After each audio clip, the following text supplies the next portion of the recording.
దేశంలో అన్ని వర్గాలకు న్యాయం చేయడంలో మోదీ సర్కార్ ఫెయిల్ అయిందన్నారు ప్రతిపక్ష నేత రాహుల్ గాంధీ. ఎన్నికల సమయంలో బీజేపీ మోసం చేసి గెలుస్తోందని ఆరోపించారు.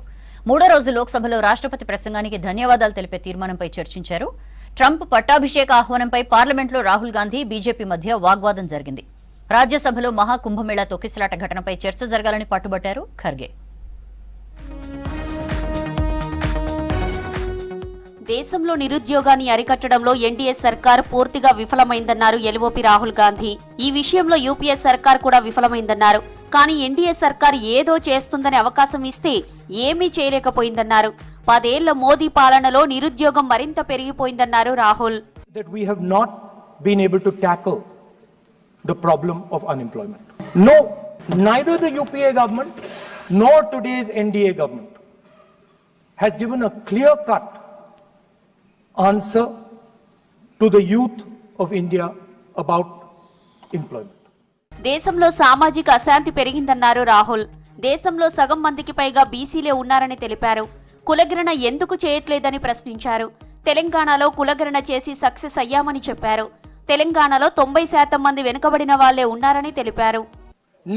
Almost 90% of Telangana is either Dalit, Adivasi, backward or minority. And I am convinced that that is the story across the country. I am absolutely convinced. ఎక్కడైతే బీజేపీ ఓడిపోతుందని అనుకుంటారో అక్కడ ఓటర్లు పెరుగుతారని విమర్శించారు రాహుల్ గాంధీ. తాము ఎన్ని సలహాలిచ్చినా ఎలక్షన్ కమిషన్ పట్టించుకోవట్లేదని ఆరోపించారు. మహారాష్ట్రలో ఓ బిల్డింగ్లో 7,000 ఓట్లు నమోదయ్యాయని తెలిపారు. మహారాష్ట్రలో 5 నెలల్లో 70 లక్షల ఓట్లు పెరిగాయన్నారు. ఎలక్షన్ కమిషన్ పై తాము చేసిన ఆరోపణలకు కట్టుబడి ఉన్నామన్నారు Rahul. I am saying on the floor of the house that the election commission has to give the data of the Maharashtra elections to the Congress party, to the Shiv Sena and to the NCP so that we can see exactly where these voters have been added, who has been subtracted, who has been added, where they have been added. Sir, the Chief Justice was removed from that committee. Why? This is the question, sir. This is the question to the Prime Minister. Why was the Chief Justice removed from the committee? Trump పట్టాభిషేక ఆహ్వానంపై ప్రధాని మోదీని విమర్శించారు రాహుల్. ఆర్థిక విధానాలను serious గా తీసుకొనుంటే Trump ప్రమాణ స్వీకారోత్సవానికి విదేశాంగ మంత్రి జయశంకర్ ను అమెరికాకు పంపాల్సిన అవసరం ఉండేది కాదన్నారు. తాము అధికారంలో ఉంటే యుఎస్ స్వయంగా వచ్చి తమ ప్రధానికి ఆహ్వానం పంపేదన్నారు. When we talk to the United States, we would not send our foreign minister. We would not send him 3 or 4 times, please invite our prime minister. Because if we had a production system and if we were working on these technologies, the American president would come here and invite the prime minister. Rahul వ్యాఖ్యలపై counter ఇచ్చారు కేంద్ర మంత్రి కిరణ్ రిజిజు. ప్రతిపక్ష నాయకుడు ఇలాంటి తీవ్రమైన నిరాధార ఆరోపణలు చేయకూడదన్నారు. ఇది 2 దేశాల మధ్య సంబంధాలకు సంబంధించిన అంశమన్నారు. మన ప్రధాని ఆహ్వానం గురించి రాహుల్ ధృవీకరించని ప్రకటన చేస్తున్నారని మండిపడ్డారు. And he is making an unverified statement about invitation of the Prime Minister of our country. Is matter of our dignity. మహాకుంభమేళాలో తొక్కిసలాటపై చర్చించాలంటూ విపక్షాలు ఆందోళనకు దిగాయి. సభ ప్రారంభమైన కొద్దిసేపటికే విపక్ష నేతలు పెద్ద ఎత్తున నిరసన చేపట్టారు. తొక్కిసలాట ఘటనపై చర్చకు పట్టుబట్టిన విపక్ష ఎంపీలు యూపీ సీఎంకు వ్యతిరేకంగా నినాదాలు చేశారు.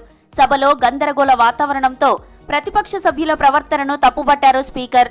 ట్యాక్స్ చెల్లింపుదారుల మనీని సభ్యులు వృధా చేయొద్దన్నారు. స్పీకర్ విజ్ఞప్తి చేసినప్పటికీ ప్రశ్నోత్తరాల సమయంలో విపక్ష సభ్యులు ఆందోళన చేశారు. कुंभ के बारे में भी चर्चा की है, इसलिए आप जब महामहिम राष्ट्रपति जी के अभिभाषण के अंदर जब अपने विषय को रखें तो वो विषय भी आप रख सकते हैं.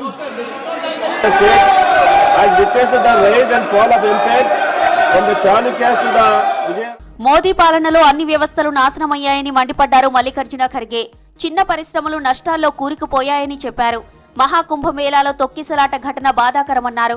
తొక్కిసలాట ఘటనలో చాలా మంది చనిపోయారని ఆరోపించారు. తొక్కిసలాట ఘటనలో చనిపోయిన వారి సంఖ్యను ప్రభుత్వం దాచిపెట్టిందన్నారు ఖర్గే. मैं महाकुंभ में दिवंगत लोगों को श्रद्धांजलि देता हूं, जिन्होंने आज हजारों की संख्या में वहां पर अपनी जान दी है. कुंभ मेला इन्फ्लेशन में मर रहे हैं, अनएम्प्लॉयमेंट है, इसकी कोई आपका चिंता नहीं, लेकिन आप सब मैं तो समझता हूँ यह अमृतकाल है क्या विषकाल है। భారత్ భూభాగంలోకి చైనా సైనికులు రావడానికి ప్రధాని మోదీనే అసలు కారణమని ఆరోపించారు రాహుల్. ఈ వ్యాఖ్యలపై లోక్సభ స్పీకర్ను కలిశారు కిరణ్ రిజిజు. రాహుల్ వ్యాఖ్యలపై సాక్ష్యాధారాలు సమర్పించాలని కోరారు.